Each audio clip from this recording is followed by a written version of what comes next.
Oh, we're crooked. Blah. Where is my Sharpie? What in the hell is on my shirt? Let's do this. Hey Freebs, Jordan Page here with FunCheaperFree.com and BudgetBootcamp.com. Hello! Today we are gonna talk about one of the most viral principles I have ever taught.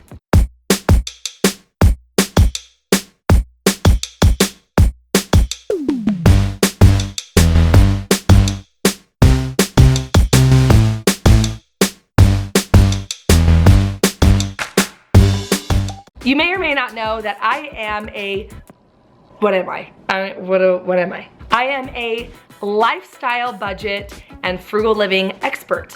It kind of happened on accident. You can go back and read my story, but we were at, oh, please. We were in a lot of debt at one point. We were basically living off of credit cards, being self-employed and having a new baby. We had a real estate investment go bad, and we got out of $15,000 of credit card debt in 13 months while only making $31,000.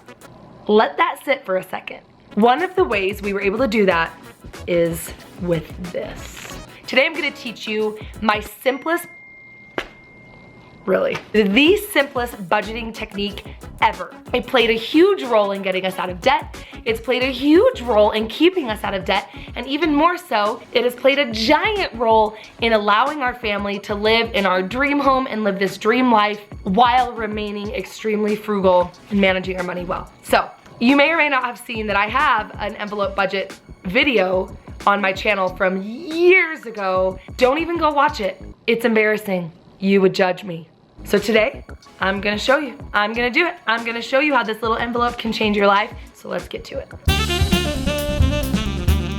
A lot of people think that in order to get out of debt or save money or be good with your finances, that it comes down to the big $10, $20, or $5,000 decisions. Au contraire. The way we were able to get out of debt and the way I've been able to help thousands and thousands of families manage their money is not by focusing on the big decisions, but by focusing on the little day-to-day $1, $5, and $10 spending decisions that you make. So we're gonna focus on those. Now, I'm sure many of you have heard of envelope budgeting. There are lots of different methods out there, but in general, you have several envelopes and each envelope is assigned a certain amount of cash and a category for that cash. So maybe you have a grocery envelope, clothing envelope, an eating out envelope, hair cutting envelope, dog grooming envelope, a gas envelope, nail cutting envelope.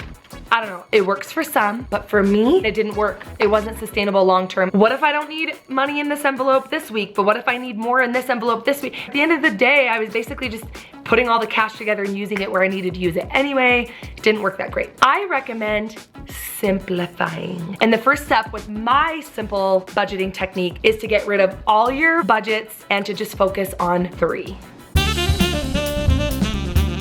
Budget number 1 is family, like grown-up stuff. Utilities, we consider gas utilities in our house. Bills, mortgage, debt payments, home or car repairs, anything that could be set up on auto pay, things like piano lessons, or anything that has to do with a utility or bill, or has to do with a repair or an emergency or medical, stuff like that, okay? The other 2 budgets are more of what I call lifestyle budgeting, which is like your day-to-day, week-to-week, standard mom spending. Staying with me on this? The first of those 2 budgets is grocery, not just food though. I consider grocery anything consumable, basically something that you use up and replace regularly. So of course this is food and drinks, but also includes things like diapers, wipes, cleaning supplies, toilet paper, dog food, paper plates, shampoo, deodorant, makeup, paper towels, cleaning supplies. Did I say that already? Items that you would buy at a local grocery store. Your last budget is dun, dun, dun, dun, other. So not family, not grocery, everything else. Going out to lunch, taking your kids to the aquarium, buying shin guards, getting a haircut, buying a new throw pillow for your couch. The little week-to-week spending that is completely optional and doesn't belong to any of the other 2 budgets. Really what we're gonna focus on are the 2 budgets that we have complete control over, which, say it with me now, grocery and other.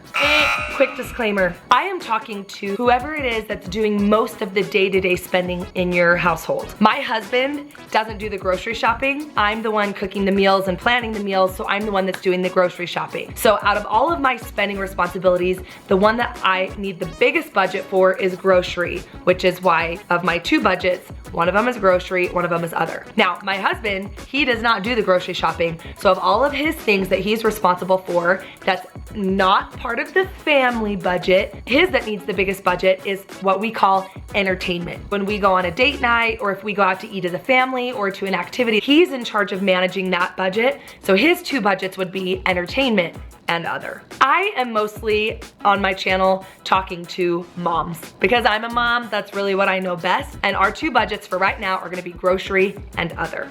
Got it? We got this. All right, so how much should we spend on these budgets? Let's start with grocery, that's an easy one. If you guys saw me on the Rachel Ray Show, or if you've been following my blog for a while, you know I have a very simple formula, which is $100 per person in your family per month, starting at $300, okay? In my family, I've got 5 kids and 2 adults, so $700 a month is what I've got for groceries, which remember, isn't just food, but it's consumables and things. If you've got 2 kids and 2 grown-ups, $400 a month. Now here's the real secret with that budget, is so many people try to budget their groceries per month. I find that if you hand me $700 at the beginning of the month, I'm probably gonna do something stupid with it, like jump on my bed and make it rain and jump in it. Or I'm gonna blow it in the first week at Costco. We don't need groceries for the rest of the month.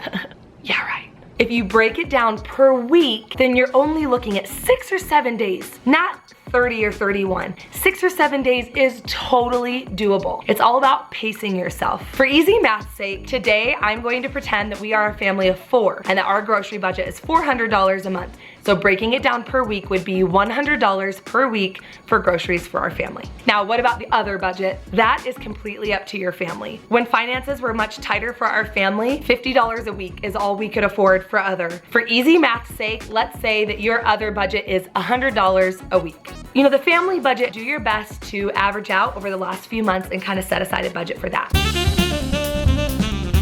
All you do to track this is get yourself an envelope. It doesn't have to be pretty or beautiful. Do you mail these in? Pay online, guys. Save yourself a stamp. And you're gonna divide this baby in half. Now, write the month at the top of the envelope, June. And then remember, we're only focusing on those 2 budgets that you use week to week, not your family budget. Dun, dun, dun, dun.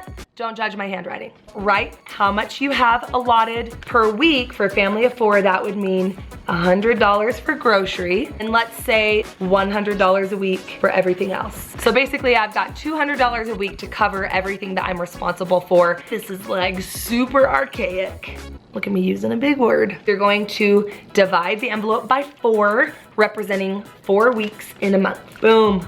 Look at me go. If you've got a month that has 5 weeks, you can either continue with your $100 per week budget and just know that that month you're gonna spend an extra $200, or you can take 5 weeks divided by 400. So just do whatever's best for your family. And then on the side of your envelope, just write the dates for that week. So here's my weeks. So this is it. You're all set up. It literally will take you about 15 or 30 seconds. It's not a big deal. Stop rolling your eyes. You keep this inside your wallet or your purse. I firmly recommend buying a wallet with a snap, not a zipper, that this can fit right inside your wallet. But let's say you need groceries, okay? So you go to the store. When you get to the checkout stand, you need to open your wallet to hand them your cash or your card anyway.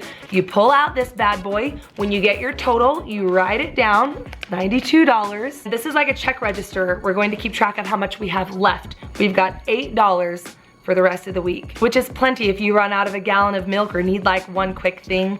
There you go. But if you know me, you know my rule is only go grocery shopping 1 time per week, no matter what, or else every time you go, you're gonna be spending 50 bucks. And then throughout your week, as you spend money, let's say you go to lunch and spend $12 and a couple things at TJ Maxx, and as you spend, you just keep a running total so you know exactly how much you have left to spend that week. And then the beauty with this, when you're done paying, you write your total, you take that receipt, you stick it right in this pretty little envelope, put it back in your wallet, and then at the end of the year, you've got 12 beautiful little envelopes with a receipt for everything you've spent money on for the last 12 months. If you need it for returns or for taxes or whatever, how organized and awesome and beautiful is that? Envelope drop. Let's say You go to the grocery store and you spend $119. Oh boy, we've gone over by $19. A lot of people think they should borrow from the next week and just take $19 off of there. Well, let me tell you folks, that does not work. You'll find yourself borrowing and borrowing and borrowing, and by the end of the month, you have nothing left. You can borrow side to side, but don't ever borrow below the line. So if you need $119 for groceries, or even $150 for groceries that week because you've got absolutely nothing in your fridge, or maybe you're having a big barbecue with family, whatever it is, that's fine. You would just take that extra $50 away from your other. A lot of people are probably like in a cold sweat, panicking, thinking, I cannot survive on $100 per week for groceries. If you only have 4 people in your family, yes, you can. Because guess what? It's not for a whole month. It's only 6 or 7 days. So buy what you need within $100, plan your meals out, or shop with a list. Don't buy everything at like whole paycheck foods. Choose an affordable store. If you need to buy gluten-free, or if you're on a special diet, or if you choose to buy all organic, that's fine. But then just know you're going to be getting less groceries for that amount of money, and you're going to need to wait just 7 more days until you can buy another $100 worth. If you have 5 people in your family, it's $125. If you have 6 people in your family, it's $150 a week. So it's plenty of money, I promise. If you plan ahead, use what you have, stock up when things are on sale, and shop with a list and plan your meals in advance, this is plenty. Same with other. Let's say you have a week where you've got soccer pictures and you need special hair bow for cheerleading, whatever it is, that's fine. Maybe you need $150 for other. You can balance back and forth. Just stay within the budget that you set and make it work. Now, if you live in Hawaii or San Francisco, or a place that's very expensive, or like I was saying, if you have special dietary restrictions, sure, maybe $100 per person isn't quite enough. In that case, maybe just add an extra $25 per week. Give it a couple of months and try it. And if you're just going over a budget every single week, then that's fine, increase it again. You want it to be realistic, but you want it to be tight. If you've got a bunch of money left over at the end of the week, then you are giving yourself too much money. But if your budget is pretty tight and you do find yourself with a little bit of money left over, stick it into savings. Put it in what I like to call a slush fund, which is basically a fun money account. Or, you know what? Hey, if you're really frugal with groceries that week and you say no to Starbucks and gas station drinks so you find yourself with some extra cash, go buy yourself a throw pillow at Target. Buy yourself a new lipstick or whatever. I don't even care. That's the beauty of this method, is it encourages you to be frugal and be smart with your money, because then you have the freedom to spend it on whatever the heck you want. Should I use cash with this or credit cards? That's up to you. If you've got debt, I highly recommend doing cash first. Put your cash in the envelope for the week, and then when your debt is under control and you're getting a handle on what this budget feels like, maybe down the road, go back to using your card. I tell people to take your card and to freeze it in a Dixie cup full of water in your freezer so you're not tempted, but don't close out the account because that's actually bad for your credit. But otherwise, I'm at the point now where I do use a credit card because we've got it totally under control and we like using the points for our family. So maybe start with cash, move to debit card, and then maybe down the road credit card if you feel like you're responsible enough to handle it. Let me see, what did I miss? Anything? That's it. It is seriously that simple, you guys. If you're skeptical, I want you to just try it. You have to give it 3 months. That's all I ask. Maybe you need to adapt it a little bit to fit your lifestyle, but so far this method has been repinned on Pinterest a couple 100,000 times. The feedback has been incredible that this little system has literally changed lives. It's gotten families out of debt. It's allowed people to go to Disneyland or have money to spend on the really fun things instead of losing all of their money to the grocery store or to Target or whatever. Try it. I want to know what you guys think. Go to funcheaperfree.com. I will put direct links in the description box below for additional blog posts that will give you a lot more detail on the things I talked about, especially grocery shopping and how to keep your budget to $100 per person per month. And then if you have any additional questions, leave them in the comments below. I'm trying to do videos every Thursday, so let me know what video you want to see next, and I will see you guys then. Toodaloo!